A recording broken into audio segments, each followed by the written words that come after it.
इसमें क्या कंप्लेंट है देखते हैं.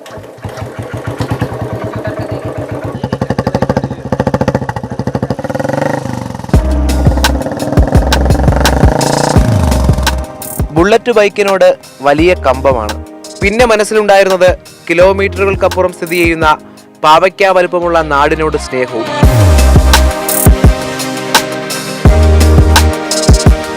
അങ്ങനെയാണ് 14 വർഷങ്ങൾക്ക് മുൻപ് ആഗ്രയിൽ നിന്ന് ആഗ്രഹങ്ങളുമായി ഇബ്രാഹിം എന്നയാൾ കേരളത്തിലെത്തിയത്. ഞാൻ ആഗ്രയിൽ എയർഫോഴ്സിലായിരുന്നു ഞാൻ. അപ്പോൾ ഇവന് ബുള്ളറ്റ് എന്ന് പറഞ്ഞാൽ ഭയങ്കര ക്രേസാണ്. ബുള്ളറ്റിൻ്റെ ഉസ്താദാണ്. അപ്പോൾ എൻ്റെ അടുത്ത് പറഞ്ഞു, ചേട്ടാ എനിക്ക് കേരളത്തിലാണ് ഏറ്റവും കൂടുതൽ ബുള്ളറ്റ് സെക്കൻഡ് ഹാൻഡ് ബുള്ളറ്റ് പോകുന്നത്, എനിക്ക് നിങ്ങളുടെ അവിടെ വന്ന് പണിയെടുക്കണമെന്നുണ്ട്, പക്ഷേ എനിക്ക് ലാംഗ്വേജ് ഒന്നും അറിയത്തില്ല, ഭാഷ അറിയത്തില്ല, അതൊരു വിഷയമാണ്. അപ്പോൾ ഞാനൊരു അവധിക്ക് വന്നപ്പം ഇവിടെ കൂടെ കൂട്ടിയിട്ട് വന്നു ശ്രീ സുബ്രഹ്മണ്യ സ്വാമി ക്ഷേത്രം. അവിടെ ഞാൻ താമസിപ്പിച്ചു, കാരണം വേറെ എങ്ങും താമസിക്കാതെ അവിടെ താമസിപ്പിച്ചു. അവിടെ ഒരു 3-4 മാസം നിന്നിട്ട് നാടിന്ന് പഠിക്കാൻ പറഞ്ഞു. നാടറിഞ്ഞു, നാട്ടുകാരെ അറിഞ്ഞു. ഇന്നയാൾ നാട്ടുകാരനായ ബുള്ളറ്റ് ബാബുവാണ്.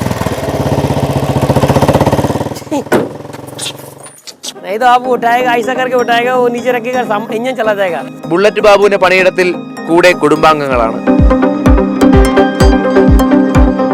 അക്ഷരാർത്ഥത്തിൽ ഈ തൊഴിൽ ഇവർക്ക് കുടുംബകാര്യം കൂടിയാണ്. केरला एकदम अच्छा है. बच्चा लोग पढ़ाई लिखाई एकदम अच्छा लगा, इसलिए हम लोग इधर हरी भाई हमको इधर लेके आया और हम लोग एकदम अच्छा है. एकदम बोले तो हमको यूपी से बहुत अच्छा है इधर. हाँ, एकदम सुंदर है.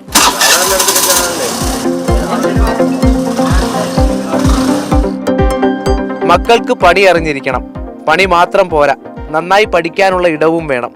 ആ നല്ല ഇടമാണ് ഇവർക്ക് ഈ നാട്. ये बच्चों लोग पढ़ाई लिखेगा तो कुछ बनेगा, तो अभी एयरफोर्स में, आर्मी में या फौज में जाएगा तो अच्छा है. मेरा यही सपना है, फौज में जाना चाहिए बच्चे लोग, मेरा यही सपना है. तो यही जाएगा तो मेरा बहुत खुश है. ഇന്നിവരുടെ എല്ലാ മുഖത്ത് ഒരു മലയാളി പുഞ്ചിരിയുണ്ട്.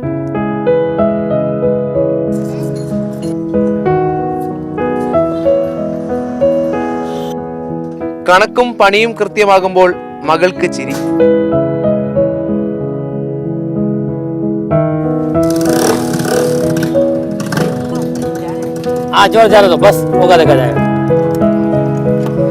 അനിയന്മാർക്ക് ഒരു കുട്ടി ബൈക്ക് പണിഞ്ഞു നൽകിയ ചേട്ടന്റെ ചുണ്ടിൽ വിരിയുന്ന സ്നേഹം.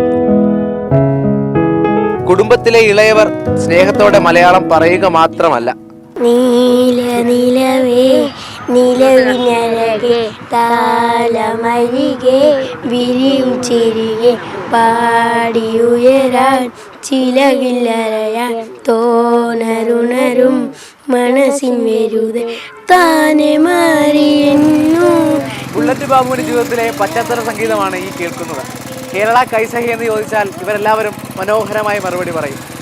അതിഥിയായി എത്തി ഒടുവിൽ നാട്ടുകാരനായി ജീവിതയാത്ര ഇവിടെ തുടരുകയാണ് ഇവർ. ഷാനവാസ് ഹരിനൊപ്പം രാഹുൽ ജി നാഥ്, മാതൃഭൂമി ന്യൂസ്, കൊല്ലം.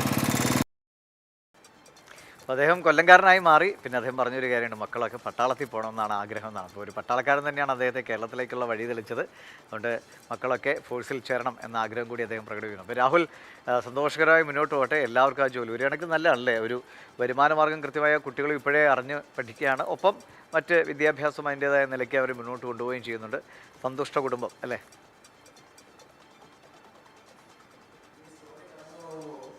എൻ്റെ മുഖത്ത് ഒരു പുഞ്ചിരി ഞാൻ അറിയാതെ വരുന്നുണ്ട്.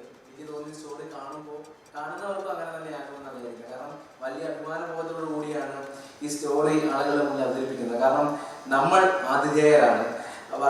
വർഷങ്ങൾക്ക് മുൻപാണ് ഒരു മനുഷ്യൻ ആലോചിക്കുകയാണ്, അതായത് കിലോമീറ്ററുകൾക്കപ്പുറം ഞാൻ സൂചിപ്പിച്ചതുപോലെ പാവയ്ക്ക വലിപ്പമുള്ള ഒരു നാടിനെ പറ്റി ചിന്തിക്കുകയാണ്. ആ നാടിനെ പറ്റി ചിന്തിക്കാൻ കാരണം തന്റെ ബുള്ളറ്റിനോട് ഇഷ്ടമാണ്. ഈ സെക്കൻഡ് ഹാൻഡ് ബുള്ളറ്റൊക്കെ കൊല്ലത്തേക്കാണ് വന്നത് എന്ന കഥ നമ്മൾ പലപ്പോഴായി കേട്ടിട്ടുണ്ട്. പക്ഷേ ഒരു മനുഷ്യന്, ഒരു കുടുംബം ഇവിടെ പടുത്തുയർത്താൻ തീരുമാനിക്കുമ്പോൾ അത് ബുള്ളറ്റ് മാത്രം കൊണ്ടാകില്ല എന്ന് നമുക്ക് ഉറപ്പാണ്. ഈ നാട് നൽകുന്ന സുരക്ഷിതത്വം, ഈ നാട് ഉറപ്പാക്കുന്ന വിദ്യാഭ്യാസ കാര്യങ്ങളുള്ള മേന്മ, ഇതെല്ലാം കണ്ടുകൊണ്ടാണ് ആ മനുഷ്യൻ, ആഗ്രയിൽ വളർന്ന മനുഷ്യൻ മറ്റൊരു നാട്ടിൽ പോയി താമസിക്കണം, അവിടെ ജീവിക്കണം എന്ന വലിയ ആഗ്രഹത്തിലേക്ക് കൊണ്ടുവരുന്നത്. കാരണം നമ്മൾ പറയും, ഈ മുതിർന്നവരൊക്കെ കുടുംബത്തിന് വേണ്ടിയാണ് ജീവിക്കുന്നത്. ആ കുടുംബത്തിന് വേണ്ടിയാണ് ജീവിച്ചത്. ആ കുടുംബത്തിന് വേണ്ടി ജീവിക്കുമ്പോൾ തന്റെ വിളനിലം അത് കേരളമാകണം. ആ കേരളം എത്രമാത്രം ഔന്നത്യത്തിലാണുള്ളത്, കേരളത്തെ കുറിച്ച് താൻ കേട്ട കഥകൾ എങ്ങനെയാണ്, ആ കഥയുടെ ഭാഗമാകണം എന്ന് പറഞ്ഞ് കേരളത്തിലേക്ക് വരികയാണ്. കേരളത്തിലേക്ക് വരുമ്പോൾ ഇനി എന്താണ് ഭാവി? ആ ഭാവി പുഞ്ചിരികളാണ്. 14 വർഷത്തിന് ശേഷം ഒരു മലയാളി പുഞ്ചിരിയുണ്ട്. ഭാഷ പഠിച്ചിട്ടില്ല എന്നുള്ളൊരു കാര്യമുണ്ട്. ഭാഷ ഇളയ മക്കൾക്ക് മാത്രമേ അറിയൂ. 3 മക്കൾക്ക് അറിയാം, ബാക്കിയുള്ളവർക്ക് ഭാഷയുടെ പരിമിതിയുണ്ട്. അപ്പോഴും താൻ എന്ത് സ്വപ്നം കണ്ടോ ആ സ്വപ്നം ഈ നാട് സാക്ഷാത്കരിച്ചു കൊടുത്തു എന്ന് പറയുന്നതിൽ നമുക്ക് വലിയ അഭിമാനമുണ്ട്. ഇവിടെ ജനിക്കാനായതിൽ നമുക്ക് ഭാഗ്യമുണ്ട് എന്ന് തന്നെയാണ് സംസാരിച്ചപ്പോൾ ബുള്ളറ്റ് ബാബു പറഞ്ഞു. ഇബ്രാഹിം ബുള്ളറ്റ് ബാബു ആയത് ഈ നാട്ടിലെത്തിയാണ്, ആളുകൾ സ്നേഹം തരുന്നത് ഈ നാട്ടിലെത്തിയാണ്, നാട്ടുകാരായി പരിഗണിക്കുന്നത് ഈ നാട്ടുകാരാണ്. അതുകൊണ്ട് ഈ നാട് വിട്ട് പോകുന്നതിനെ പറ്റി ഒരു തിരിഞ്ഞുനോട്ടത്തെ പറ്റിയില്ല. വേരുകളെല്ലാം പറിച്ചെടുത്ത് അത് കേരളത്തിലേക്ക് നട്ടുപിടിപ്പിക്കുകയാണ് മനുഷ്യൻ. നമുക്ക് വലിയ അഭിമാനബോധമുണ്ട്.